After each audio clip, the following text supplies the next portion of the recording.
लगता है कि इस जो ये टाइम चल रहा है ना हमारे देश में, ये टाइम ही ऐसा है कि भैया वी नीड टू लाफ। एक ऐसी ऊर्जा होनी चाहिए जिसमें सब हंस रहे हैं।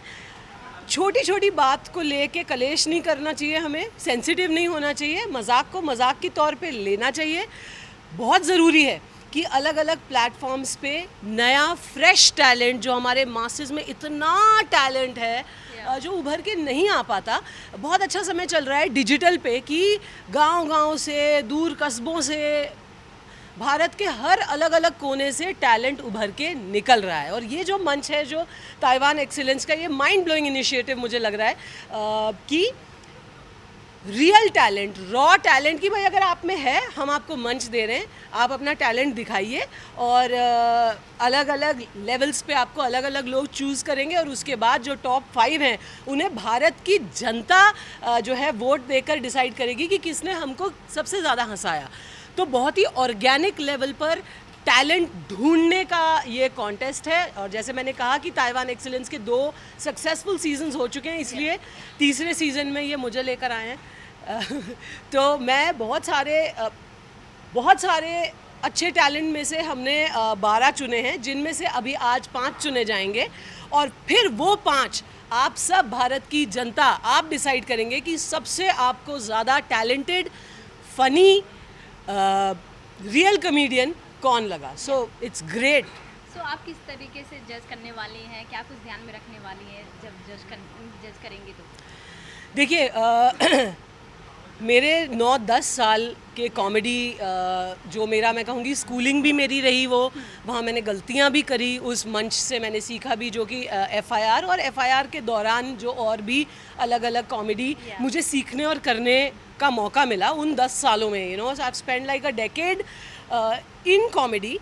एक चीज़ जो मैंने बहुत अच्छे से मैं समझ गई हूँ, वो ये है कि कॉमेडियन का वो अंदर से कैसे भी इंसान हो, लेकिन जो उनका, जब वो कॉमेडी करते हैं। गणेश, इंडियन मध्ये आवाज येतोय? गणेश,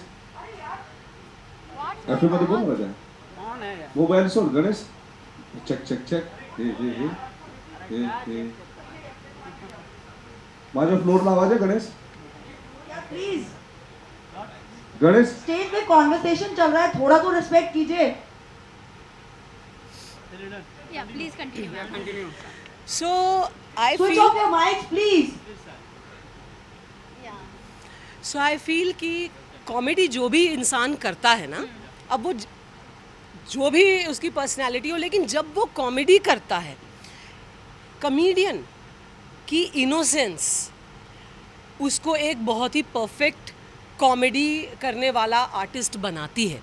मैं आपको एक एग्जांपल देती हूँ। आप अंदाज़ अपना फिल्म हम सब ने देखी, हमारी बड़ी फेवरेट है। उसमें जो विलन भी थे ना, उनमें एक इनोसेंस थी, तभी वो कॉमेडियन लगते थे। विलन भी तभी कॉमेडियन लगता है जब वो बिल्कुल इनोसेंट हो, और इनोसेंटली वो सिचुएशंस, पंचेस, जोक्स या जो भी कंटेंट डिलीवर कर रहा है उसे बिल्कुल मासूमियत से करे। So that is what I am going to be looking out for, कि जो एक्ट है और जो आर्टिस्ट है उसकी कॉमेडी में इनोसेंस कितनी ज़्यादा है, रियलिज्म कितना ज़्यादा है, और timing. These are 2 things, innocence and timing, जो एक कॉमेडियन को परफेक्ट कॉमेडियन बनाती हैं। तो यस, ये सारे चीज़ें मैं डेफिनेटली, एक कॉमेडियन का बहुत ज़्यादा, क्या कहते हैं ना, इमोशनली नेकेड और मेंटली ब्रेव होना बहुत ज़रूरी है, तभी वो डिलीवर कर पाता है पंचेस, और वो हिट करते हैं, ऑडियंस के दिल को आके छूते हैं, हंसाते भी हैं, एंड समवेयर वो जोक आपके साथ रह जाता है, वो घर कर जाता है आपके दिमाग में। तो ये हैं कुछ पॉइंटर्स। बाकी तो वही है कि जिसके मजाक पर, जिसके एक्ट पर सबसे ज़्यादा हंसी आए, वो जीतेगा। बट ये बारीकियाँ डेफिनेटली एक स्टैंड अप आर्टिस्ट के लिए बहुत ज़रूरी होती हैं। So I will be looking into these. Okay ma'am, आपने जितने भी कैरेक्टर्स निभाए हैं, FIR में हो या फिर और भी कैरेक्टर्स, बहुत ही ज़्यादा पसंद किए गए हैं। आपसे जानना चाहूँगी, अगर कैरेक्टर किसी को अपना पहचान बनाना हो तो और क्या कुछ आप बताना चाहेंगे अपनी तरफ से? देखिए, पता है क्या, अलग अलग कैरेक्टर्स जब भी मैंने किए हैं ना, वो कैरेक्टर हमेशा मेरे साथ रह गया है। चलिए FIR तो आप लोगों ने बहुत देखा है। आई एम श्योर बहुत ज़्यादा लोगों ने मेरी पंजाबी फिल्में नहीं देखी हैं।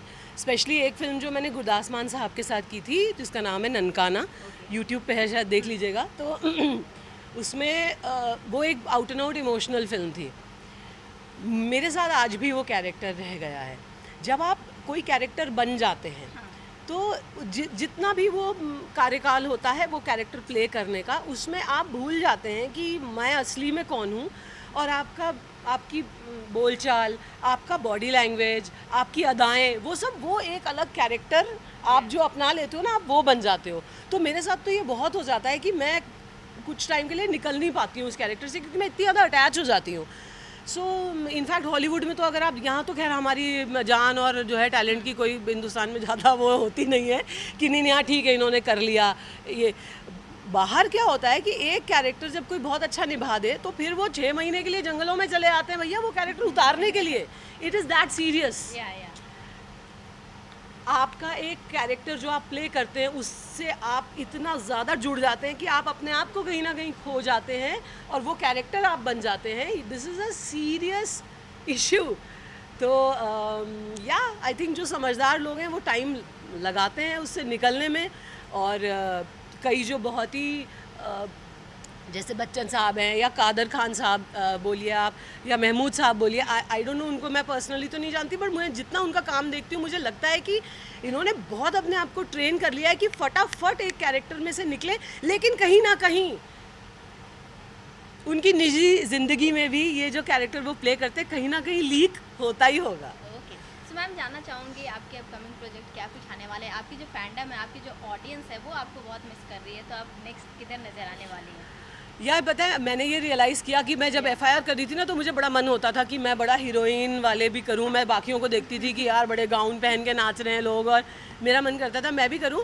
अब मैंने किया वो, लेकिन मुझे उतना मज़ा नहीं आया उसमें। मुझे मज़ा इसी में आता है जो you know what is closer to my real self is doing action, is doing crazy comedy, is you know मैं बहुत ज़्यादा आईने के आगे 2 घंटे बैठ के चांदी ग्लास से पानी पीने वाली एक्ट्रेस नहीं हूँ। मेरा यही होता है जल्दी से रेडी हो जाओ, काम करो, कंटेंट।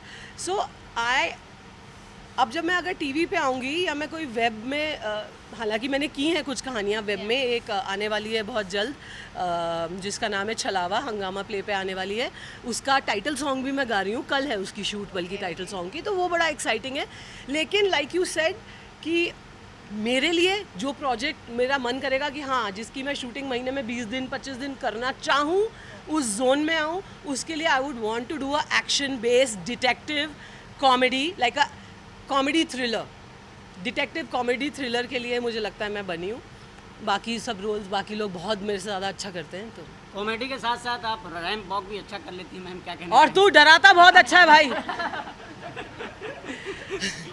हाँ जी, मैंने शुरुआत एक्चुअली अपने ये ग्लैमर इंडस्ट्री की दिल्ली से की थी जब मैं फ़िलासफ़ी ऑनर्स कर रही थी IP कॉलेज से, और लंबी थी बहुत और पतली बहुत थी। अब तो फिर मैं खा पी के थोड़ा यू नो वज़न बढ़ जाता है। तब मैं बिल्कुल चाहे जो खा लूँ, मैं इंसान खा लूँ, चाहे मैं बिल्कुल सूखी पतली सी थी, तो सब कहते थे मॉडल बन जाओ, मॉडल बन जाओ। एक बार कॉलेज में आए टैलेंट हंट वाले कुछ लोग, and they sign me for some fashion shows. तो वहीं से I you know and trust भी, तुमने कहा बड़ा अच्छा कर लेते हो, thank you, you are very nice, I like you. क्योंकि जब मैंने पहली बार करी थी ना वॉक, उन्होंने बोला आप सुनो, आप देखो पहले खड़े होके बाकियों को, बहुत बुरा चली हो तुम, बिल्कुल जो है उसकी तरह खेत में जैसे फसल काटने में मजदूर जाता है ना, बिल्कुल वैसे चली हो आप। So thank you, you said I walk well. या सो मैम जानना चाहूँगी कि मतलब जिस तरह से आप कॉमेडी सीन्स कर लेते हैं या फिर फ्यूचर प्रोजेक्ट में इस तरह के फिर आप नज़र आएंगी?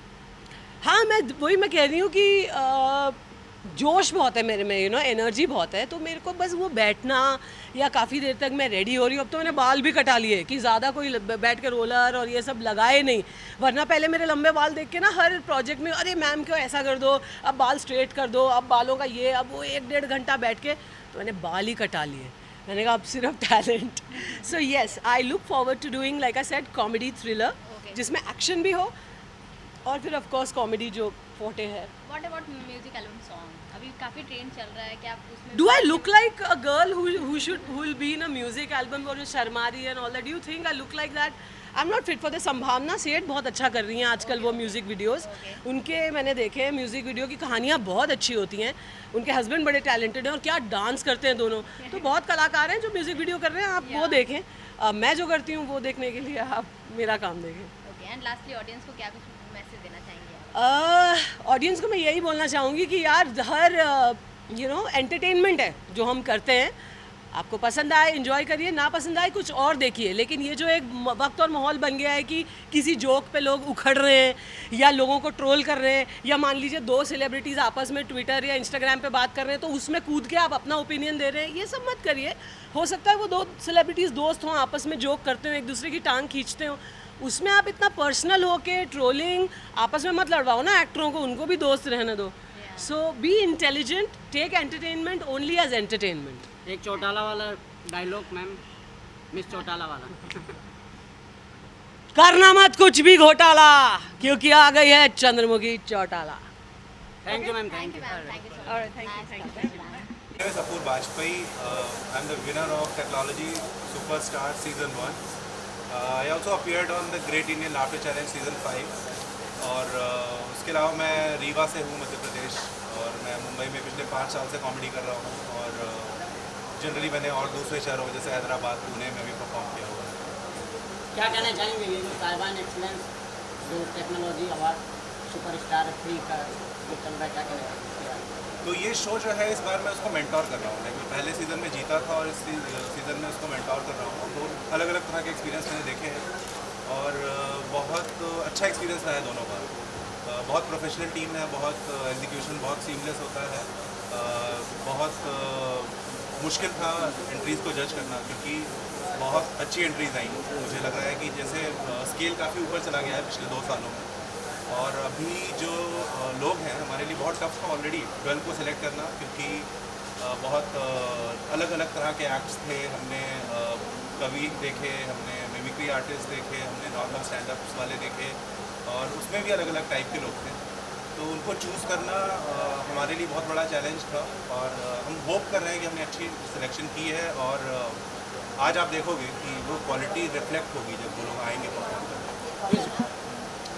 माय नेम इज आकाश जोड़ा सिंह और मैं यही 4-5 साल सेंट्रल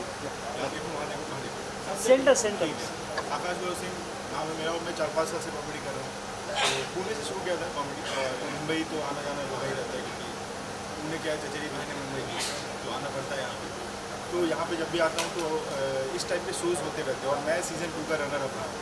तो ये जो सबसे पहले मैं इस चैनल के बारे में बात करी, जो टेक्नोलॉजी सीजन 3 है, जो कि ताइवान एक्सीलेंस करा रही है, ये सबसे बड़ी बात, इसका कंसेप्ट जो है इंडियन टेक्नोलॉजी है, और उस पर परफॉर्मेंस आता है। तो आप ऐसे ही भी इमेजिन कर सकते हो कि इंडियन टेक्नोलॉजी के साथ जब भी आप सोचोगे, ह्यूमर अपने आप क्रिएट हो जाता है। क्योंकि मुझे याद आता है मेरे गाँव के चाचा, जिसको दिया गया है एलेक्सा, तो इस टाइप की चीज़, तो ये अपने आप में बहुत फ़नी है और आज का नीड भी है, क्योंकि इंडियन टेक्नोलॉजी जो है एक तरीके से इवोल्यूशन, और इवोल्यूशन चाहता है कि वो ह्यूमनिटी जिंदा रहे, और ह्यूमनिटी जिंदा कहाँ से रहेगी? ह्यूमर से, है ना। तो इस सब चीज़ को मिला के जो भी अभी सीज़न 1 सीज़न 2 बहुत अच्छा सक्सेस हुआ, इवन लॉकडाउन में सीज़न 2 हुआ था, फिर भी हमने उसको अचीव किया। और सीज़न 3 में अभी अगर आप देखोगे जो टॉप 12 कंटेस्टेंट है, हमने पूरा वैरायटी बनाने का कोशिश किया है कि कॉमेडी क्या स्टैंड अप, इवन अगर आप गाने में जाओगे तो अलग अलग जॉनराज है, राइट। लेकिन स्टैंड अप कॉमेडी में इंडिया में लोग को अभी तक नहीं पता है कि जॉनरा भी होता है। लोग चाहते हैं एक कॉमेडी हर टाइप का परफॉर्मेंस करें, but we want to say that there are genres. So अगर आप 12 कंटेस्टेंट देखोगे, आप सबके अंदर कुछ ना कुछ स्पेसिफिकेशन है, उनका अपना एक स्टाइल है। तो हर स्टाइल को जब आप समझोगे तो यू विल अंडरस्टैंड कि there are genres in comedy, है ना। कुछ म्यूजिकल करते हैं, कुछ स्केच करते हैं, कुछ कैरिकेचर करते हैं, कोई डेड पैन करते हैं। तो इस टाइप का आपको सारे वेराइटीज़ यहाँ पर मिलेंगे। और सबसे बड़ी बात है कि कॉमर्शियल मार्केट को आर्टिस्ट फील्ड में जिस तरीके से इम्प्लीमेंट किया है एंड टेक्नोलॉजी कंसेप्ट से, जो कि टेक्नोलॉजी सीजन है, सीजन 3 है, इससे बेहतरीन प्रॉपर्टी मुझे नहीं लगता है कि अभी इंडिया में क्रिएटिव एस्पेक्ट में कोई बनाया गया है। Thank you sir. हाँ जी, तो वो क्या ऐसे अलग से कैसे हो गए शो ठीक है सर, ये आप मुंबई आए तो मुंबई का एक्सपीरियंस कैसा रहा? हाँ ठीक है, डन उसी से जुड़ो। ठीक है सर। आप मुंबई आए, मुंबई का एक्सपीरियंस कैसा रहा और क्या एक्ट आप करना चाहोगे बताएंगे? सर एक्ट तो क्या, हम लोग मेंटोर जज हैं, तो मूवी में जितने भी आपको दिखेंगे वो सब ग्रूम्ड हैं हमारे द्वारा, फिक्स हैं तो अच्छे होंगे। जाहिर सी बात है मुंबई का, जैसा आपने पूछा, मैं जब पहली बार मुंबई आया था और मैं फुटपाथ पे खड़ा था और एक बंदे से पूछ रहा था भाई साहब टाइम कितना हो रहा है, वो बोला बहुत देर हो गया बहुत देर हो गया, कह के चला गया। तो मुझे इससे समझ में आ गया कि मुंबई हमेशा भाग रही है, हमेशा दौड़ रही है, तो उनके साथ पेस बनाने के लिए हमें रहना है। तो मुंबई की बात। और दूसरी बात जो मैं कहना चाहूँगा, जो ताइवान एक्सीलेंस ने इसको करवाया है एक्लॉग सीज़न 3 और ये सीज़न 3 तक ये लेकर आए हैं और इंशाल्लाह आगे तक भी जाता रहेगा। तो इन्होंने एक बहुत क्रिएटिव एंगल ढूंढा है। प्रमोशन तो सब करते हैं, कॉमर्शियल मार्केट में सब है, लेकिन उसके साथ एक आर्टिस्ट को बढ़ावा देने के लिए जो प्रॉपर्टी इन्होंने बनाया है और उसको कैरी कर रहे हैं लॉकडाउन को होते हुए भी, ये बहुत काबिल तारीफ है। तो इसके लिए आई थिंक और ये पैन इंडिया लेवल पे हो रहा है। Whole India should be thankful to Taiwan excellence team and the associated team जो ये सब करवा रही है। तो मेरा नाम अपूर्व वाजपेयी है, मैं रीवा से थोड़ा सा मेरा नाम अपूर्व वाजपेयी है, मैं रीवा से रीवा जो है वो एमपी में है, एमपी यूपी बॉर्डर। मतलब मेरे घर से 50 किलोमीटर में यूपी शुरू है, मतलब मैं भैया बनने से 30 किलोमीटर से बचा हूँ। और मैं मुंबई से पिछले 5 सालों से हूँ और उसके पहले मैं अलग अलग शहरों में रह चुका हूँ, जैसे इंदौर, पुणे, हैदराबाद वगैरह। मैंने देखा मुंबई और बाकी शहरों में फ़र्क है। जैसे कि मुंबई बाकी शहरों में क्या होता है प्रॉब्लम, हर शहर में प्रॉब्लम होती है। Delhi has pollution issue, Hyderabad has water issue, UP has many issues. वैसे ही मुंबई हैज़ इशूज़ बट मुंबईकर्स don't have issue with those issues, they love their problem. वो तुमको बोलेंगे एक बार मेरा लोकल एक्सपीरियंस करो, फिर बोरीवली करने का ट्राई करते हैं। मुंबई का love their problem so much, क्योंकि प्रॉब्लम को एक पॉजिटिव सा निकनेम दे देते हैं। जैसे मुंबई में बाढ़ को बोलते हैं वाटर लॉगिंग, यहाँ गरीबी को बोलते हैं स्ट्रगल और अनएम्प्लॉयमेंट को बोलते हैं modern. Thank you sir, nice sir.